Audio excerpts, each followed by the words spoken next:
Assalamualaikum warahmatullahi wabarakatuh. Anak-anak yang Ibu banggakan, setelah kita mempelajari materi masa Orde Baru, ya, kita akan melanjutkan ke masa reformasi. Nah, setelah kamu membaca PowerPoint Ibu, masa Orde Baru, di situ yang membuat runtuhnya Orde Baru adalah di mana pada tanggal 12 Mei 1998, 4 orang mahasiswa tewas tertembak peluru aparat keamanan saat demonstrasi menuntut Presiden Soeharto mundur. Nah, penembakan ini menyulut demonstrasi yang lebih besar. Maka pada tanggal 13 Mei 1998 terjadi kerusuhan, pembakaran, dan penjarahan di Jakarta dan Solo. Pada tanggal 14 Mei 1998, demonstrasi mahasiswa semakin meluas.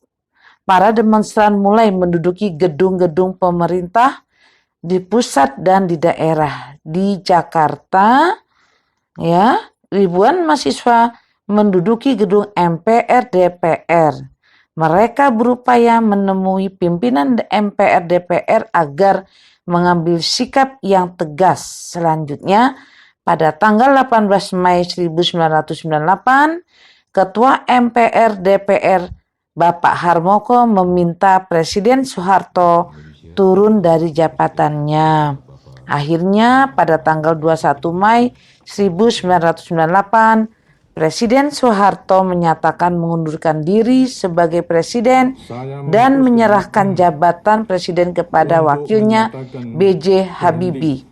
Peristiwa pengunduran diri Presiden Soeharto ini menandai berakhirnya masa pemerintahan Orde Baru selama 32 tahun dan dimulainya sekarang masa reformasi. Nah, anak-anak, lahirnya gerakan reformasi merupakan suatu gerakan yang menghendaki adanya perubahan kehidupan bermasyarakat, berbangsa, bernegara yang lebih baik ke arah konstitusional. Munculnya keinginan untuk melakukan perubahan itu muncul disebabkan oleh dampak negatif dari kebijakan-kebijakan yang dilaksanakan oleh pemerintah Orde Baru. Perkembangan politik pada masa reformasi, Sidang Istimewa MPR tahun 1998. Pada tanggal 10 sampai 13 November, MPR mengadakan sidang istimewa untuk menetapkan langkah pemerintah dalam melaksanakan reformasi di segala bidang. Dalam sidang MPR 1998 terjadi perombakan besar-besaran terhadap sistem hukum dan perundang-undangan. Sidang ini menghasilkan 12 ketetapan MPR yang diantaranya memperlihatkan adanya upaya mengakomodasi tuntutan reformasi. Perkembangan politik. Otonom daerah. Otonom daerah adalah hak wewenang dan kewajiban daerah otonom untuk mengatur dan mengurus sendiri urusan pemerintah dan kepentingan masyarakat setempat sesuai dengan peraturan perundang-undangan. Otonom daerah pada masa reformasi dilaksanakan secara demokrasi dari masa sebelumnya. Anak-anak, perkembangan politik berikutnya, pencabutan pembatasan partai politik. Kebebasan berpolitik pada masa reformasi dilakukan dengan pencabutan pembatasan partai politik. Dengan adanya kebebasan untuk mendirikan partai politik, pada pertengahan bulan Oktober 1998 sudah tercatat sebanyak 80 partai politik dibentuk menjelang pemilu 1999. Parpol yang terdaftar sebanyak 141 partai.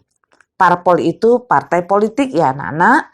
Setelah diverifikasi oleh Komisi Pemilu sebanyak 48 partai saja yang berhak mengikuti pemilu. Kemudian penghapusan dui fungsi ABRI. Pada masa reformasi, dui fungsi ABRI dihapuskan secara bertahap sehingga ABRI berkonsentrasi pada fungsi pertahanan dan keamanan. ABRI yang semula 4 angkatan yang termasuk Polri, mulai tanggal 5 Mei 1999, Polri memisahkan diri menjadi Kepolisian Republik Indonesia. Istilah ABRI berubah menjadi TNI. Nah, anak-anak, kemudian penyelenggaraan pemilu di masa reformasi. Beda dengan penyelenggaraan pemilu di masa Orde Baru. Sejak dimulainya masa reformasi hingga tahun 2015, pemerintah telah melaksanakan 4 kali pemilu, yaitu 1999, 2004, 2009, dan 2014. Pada masa Orde Baru, parpol hanya 3, yaitu Golkar, P3, dan PDI. Namun pada masa reformasi diikuti sebanyak beberapa parpol. Tahun 2004, pemilu pertama yang memungkinkan rakyat untuk memilih presiden secara langsung. Beda pada masa Orde Baru, ya, yang menentukan, mengangkat dan memberhentikan dan melantik presiden adalah MPR. Ya, ingat anak-anak ya, mulai tahun 2004, pemilu pertama yang memungkinkan yang rakyat memilih presiden secara langsung. Perkembangan ekonomi pada masa Presiden B.J. Habibie, pada masa pemerintahan beliau, ditetapkan kebijakan pokok di bidang ekonomi dengan sasaran terkendalinya nilai rupiah dan tersedianya kebutuhan bahan pokok dan obat-obatan dengan harga terjangkau, serta berputarnya roda perekonomian nasional dan pelaksanaan kebijakan tersebut. Nah, selanjutnya anak-anak, langkah-langkah yang dilakukannya, 1. Menjalin kerjasama dengan internasional, Moneter Fund atau IMF, untuk membantu dalam proses pemulihan ekonomi. 2. Menerapkan independensi Bank Indonesia yang bermasalah. 3. Melikuidasi beberapa bank yang bermasalah. 4. Menaikkan nilai tukar rupiah terhadap dolar Amerika hingga di bawah 10.000. Membentuk lembaga memantau dan menyelesaikan masalah utang luar negeri. Kemudian pada masa Presiden Abdurrahman Wahid, pada masa ini kondisi ekonomi Indonesia mulai menunjukkan adanya perbaikan dan kondisi keuangan sudah mulai stabil. Namun keadaan kembali merosot pada bulan April 2001. Nilai tukar rupiah terhadap dolar Amerika melemah hingga mencapai 12.000. Melemahnya nilai tukar rupiah tersebut berdampak negatif terhadap perekonomian nasional dan menghambat usaha pemulihan ekonomi. Pemerintahan Presiden Megawati Soekarno Putri. Pada masa ini, nilai tukar rupiah terhadap dolar Amerika berhasil menstabilkan dan berdampak pada terkendalinya harga-harga barang. Selain itu, tingkat inflasi rendah dan cadangan devisa negara stabil. Namun, pertumbuhan ekonomi masih tergolong rendah yang disebabkan kurang menariknya perekonomian Indonesia bagi investor dan karena tingginya suku bunga deposito. Adapun kebijakan-kebijakan yang ditempuh untuk mengatasinya, 1. Meminta penundaan pembayaran utang sebesar 5,8 miliar dolar Amerika. 2. Mengalokasikan pembayaran utang luar negeri sebanyak 116,3 triliun. 3. Kebijakan privatisasi badan usaha milik negara. Nah, anak-anak, pada masa pemerintahan Presiden Susilo Bambang Yudhoyono, perekonomian Indonesia mengalami perkembangan yang cukup baik.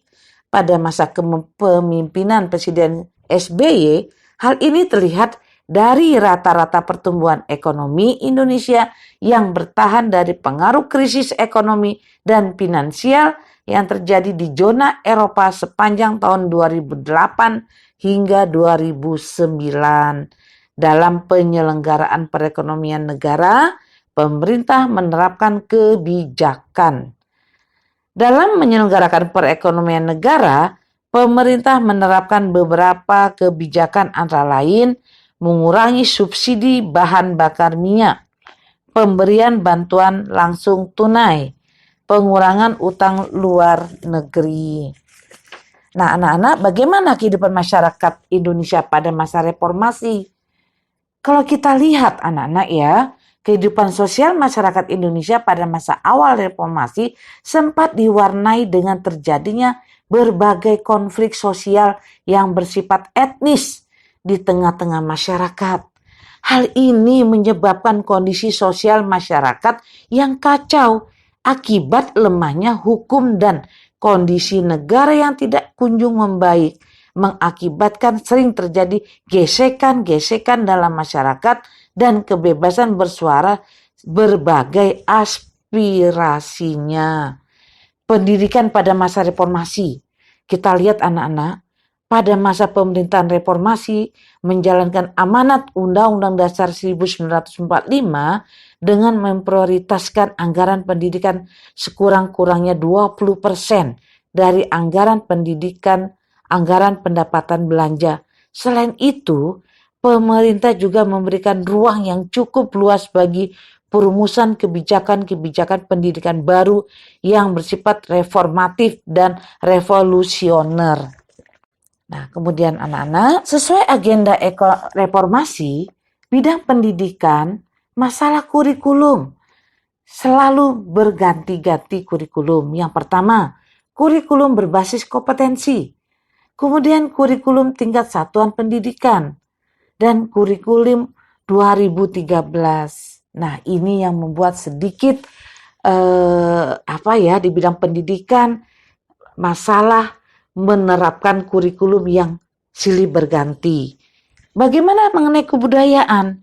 Pada bidang kebudayaan di era reformasi dilakukan upaya pelestarian budaya dengan mendaftarkan warisan budaya Indonesia ke UNESCO atau Organisasi Pendidikan Keilmuan dan Kebudayaan di PBB. Upaya ini dilakukan untuk menghindari klaim negara lain terhadap warisan budaya Indonesia. Nah, anak-anak, kita jangan pernah melupakan atau budaya kita tetap kita lestarikan, kita jaga, jangan sampai kita lebih banyak mengenal budaya luar, tapi mari kita lestarikan budaya Indonesia sendiri.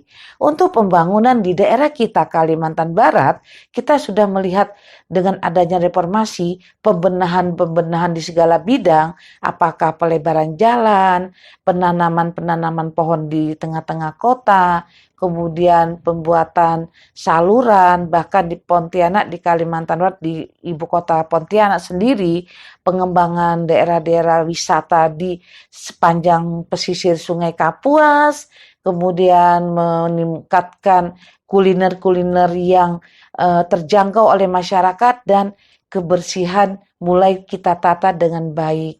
Dengan adanya pembangunan taman-taman kota, pelebaran-pelebaran jalan untuk meningkatkan aktivitas masyarakat sehingga kita tidak perlu pergi jauh-jauh karena Pontianak juga sudah menunjukkan pembenahan dan meningkatkannya pembangunan di segala bidang. Demikian anak-anak masa reformasi yang kita pelajari pada subbagian mapel IPS, yaitu bagian terakhir dari pelajaran IPS. Semoga apa yang Ibu sampaikan kalian paham dan bisa dimengerti. Mari kita lestarikan budaya Indonesia. Mari kita jaga kebersihan di lingkungan daerah kita, terutama kota Pontianak yang meningkat pembangunannya.